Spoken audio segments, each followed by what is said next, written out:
Bismillahirrahmanirrahim. Assalamualaikum warahmatullahi wabarakatuh. Alhamdulillahirrahmanirrahim. Wassalatu wassalamu ala asrofil anbiya mursalin Sayyidina wa maulana Muhammadin wa ala alihi wa sahbihi ajma'in. Oke, teman-teman semuanya, pada hari ini sebelum kita melanjutkan kuliah kita dalam mata kuliah bimbingan konseling multikultural, terlebih dahulu kita melafazkan basmalah. Bismillahirrahmanirrahim. Oke, saya absen dulu. Hari ini kira-kira siapa yang tidak hadir? Evi? Evi. Rahma. Evi dan Rahma ya. Kawan-kawan semuanya, pada hari ini saya akan membahas etnis, ras, dan identitas budaya dalam BK Multikultural. Ya, sebelum itu minggu lalu saya membahas konsep dasar ya bimbingan konseling multikultural. Mungkin ada yang ingat, mungkin siapa? Dela, ya Dela. Apa itu bimbingan konseling multikultural? Baik, izin menjawab Bapak.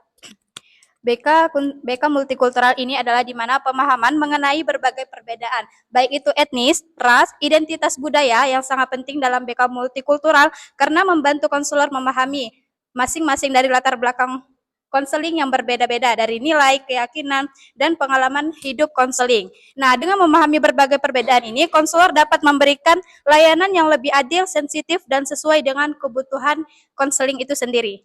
Ya, jadi konsep dasar bimbingan konseling multikultural yaitu kita memahami bahwa sekitar kita itu tidak sama. Ya, dari ras, suku, bahasa, warna kulit, mata, dan rupanya itu menjadi tantangan kita. Ya, walaupun sesama bangsa, sesama Melayu, ya rupanya kita berbeda ras, berbeda keturunan. Ya, dan disinilah nantinya kita akan belajar bagaimana kita sebagai calon konselor memahami konteks perbedaan itu dalam ranah bimbingan konseling multikultural. Ya, sebelum saya menjelaskan, saya akan melihatkan video pembelajaran yang sudah saya buat, yang nantinya akan menjadi pembahasan pada materi pada hari ini. Ya, mungkin boleh disimak secara bersama-sama.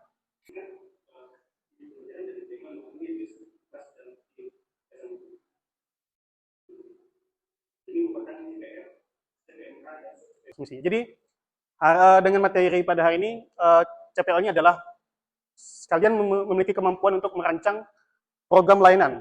Ya, nantinya kalau Bu Bar di sini nantinya akan membuat rancangan ya, memiliki kemampuan untuk merancang program layanan BK komprehensif dengan memanfaatkan teknologi informasi secara efektif untuk menciptakan layanan BK yang memandirikan serta membangun kolaborasi dengan pihak seprofesi dan profesi lain dalam layanan BK. Itu CPL. Terus capaian mata kuliahnya atau CPMK, mahasiswa dapat memahami aspek-aspek dari BK multikultural. Dengan pada hari ini turun menjadi sub CPMK yang jadi materi, mahasiswa mampu memahami aspek etnis, ras, dan identitas budaya dalam BK multikultural. Oke, ada yang paham dengan etnis? Apa itu etnis?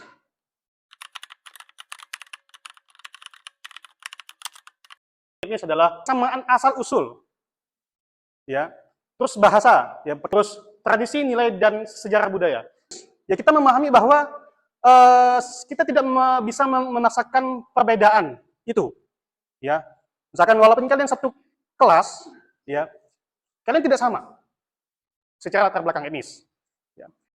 Ada ras namanya. Apa itu ras?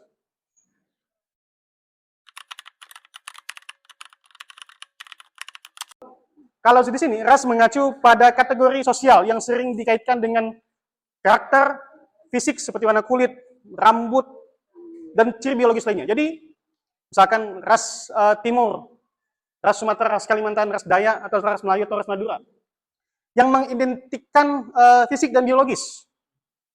Jadi etnis itu berbeda, ya mengidentikan latar belakang, tradisi, dan lain.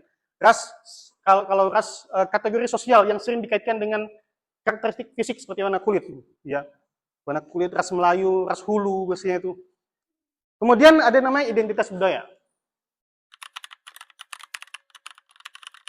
Kalau di sini identitas budaya adalah cara individu memahami dirinya berdasarkan nilai, norma, bahasa, kepercayaan, dan praktik budaya yang dimiliki.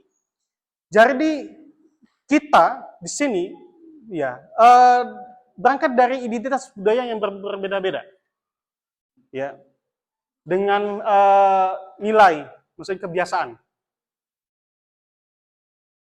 Contoh, kadang kita dengan orang yang membawa celurit, ya, celurit itu kalau di Madiun itu kan biasa, kebiasaan tuh sebagai simbol. Nah, itu adalah identitas budaya. Contoh apa lagi ya? Kalau di Bugis itu ada membawa parang, ya, dan lain-lain. Itu identitas budaya. Nah, kadang kita sering menabrakan antara identitas budaya dengan subjektivitas budaya kita sendiri. Namanya etnosentrisme namanya. Keakuan budaya. Yang tanpa sadari kita memahami bahwa ada namanya relativitas budaya. Budaya yang berbeda. Ini namanya identitas budaya. Jadi identitas budaya adalah cara individu memahami dirinya berdasarkan nilai, norma, bahasa, kepercayaan, dan budaya yang dimiliki. Oke, selanjutnya. Terus apa Pak konteks BK multikultural yang harus dipahami? Ya, kalau di sini bimbingan dan konseling multikultural menekankan ya penghargaan terhadap keberagaman budaya, etnis, ras, agama, dan latar belakang sosial. Jadi kita semua atau kalian sebagai calon sarjanawan BKI atau calon konselor, ketika di lapangan nanti sudah menjadi sarjana, melihat keberagaman ini kalian tidak menghakimi. Kok begitu sih? Kok hitam? Kok dekil? Kok pesek? Kok sipit? Kok rendah? Kok tinggi? Tidak ada satupun kalimat yang keluar dari calon sarjanawan BKI atau calon konselor ketika sudah memahami ini. Ya. Dan bahkan saat ini pun, dengan apapun, kita harus melihat konteks perbedaan budaya itu. Bahwa kita harus melihat penghargaan itu. Banyak sekali calon sarjanawan BKI terjebak dalam subjektivitas budaya itu. Membawa ukuran budaya kita ke budaya orang lain. Contoh, menyalahkan tradisi robo-robo. Apa salahnya melarung, pakai ada hantaran, ada seserahan. Terus kalau di Bengkayang itu ada namanya nyobeng. Ada siapa yang manus nyobeng sini? Enggak ada ya. Nyobeng itu tradisi Dayak, pemurnian atau pembersihan kerangka manusia. Pakai darah, dulu pakai darah manusia. Sekarang diganti pakai darah hewan. Nah, penghargaan. Mungkin terus kalau di hulu-hulu tuh lebih banyak lagi, minum tuak, ya, dan lain-lain. Nah, kita harus memahami ini ketika belajar tentang BK multikultural itu. Terus, pertanyaannya, apa Pak hubungan antara etnis, ras, dan identitas budaya? Ya, ketiga aspek tersebut memengaruhi cara individu berpikir, berinteraksi, membangun konsep diri, dan menghadapi masalah. Nah, kita harus memahami konteks itu, ya, sebagai cara kita berinteraksi, berperilaku, dan menghadapi masalah. Pak, prakteknya di lapangan bagaimana? Kita bertemu dengan calon klien yang berbeda dengan tidak boleh menjustifikasi. Apa itu justifikasi? Menghakimi, menilai, ya, menjudge, ya, orang yang di luar suku atau etnis kita sebagai calon konselor. Kedua, menghindari stereotip dan prasangka. Apa contohnya? Menghindari stereotip apa stereotip? Asumsi pandangan. Contoh, stereotip bagaimana? Contoh stereotip. Omongnya kasar, keras, rasa ngajak kelahi gitu. Nah, ketika melihat itu kita menghadapi itu, kita menghilangkan atau menghindari stereotip itu, menghindari prasangka. Ingat, pertemuan pertama kita dengan klien itu sebenarnya zona clear, ya, zona netral, tidak ada prasangka-prasangka menjustifikasi. Tadi memahami keberagaman klien, menghindari stereotip, terus mengembangkan sensitivitas budaya. Oh, budayamu gitu. Kita aware dengan budaya klien itu. Terus yang terakhir memberikan layanan yang inklusif, terbuka, ya, terbuka dengan semua aspek semua penilaian dan semua semua hal-hal yang perlu kita lihat di proses konseling. Oke, tantangannya. Di sini ada diskriminasi dan prasangka. Yang kedua, konflik identitas. Ini tantangan dalam BK multikultural. Yang ketiga, perbedaan nilai budaya. Kalau saya sebut ini etnosentrisme. Merasa suku kulah yang paling bagus, paling kuat, paling superior, paling wah intinya.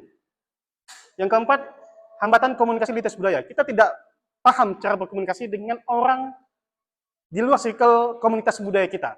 Itu yang berbahaya. Kemudian strateginya meningkatkan kompetensi multikultural, sudah jelas. Yang kedua, menggunakan pendekatan yang responsif dalam budaya. Yang ketiga, membangun hubungan konseling yang setara. Itu strategi pelaksanaannya. Sampai di sini, ada yang pengen ditanyakan? Mungkin? Ya, silakan, Cima.